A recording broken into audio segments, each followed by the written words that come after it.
mafcaanaa fidime maal gochuu dhufte nufi siin hin jenne maal rakkoo qaba si arguun dhufe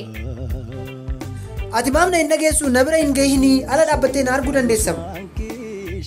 maal rakkoo qaba si bira gahee ija kee keessatti of ilaalee deeme beeka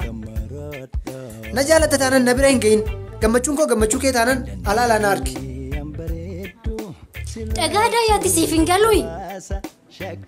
eeyyan nagaadha ofirraa si fageessee ija kee dhabuu hin fedhu alaala si argaa jiraachuu hin fedhu gammachuun koo gammachuu kee taanan na bira hin gahin alaala na argi kottu dhiisi laaqana nyaannaa maaf itti dheekkamtaa ani nyaachuu hin barbaadu amma nyaadhe kottu anuu qarshii qaba ati qarshii qabdu miti ishii sammoo nyaan eessa fidee qarshii uff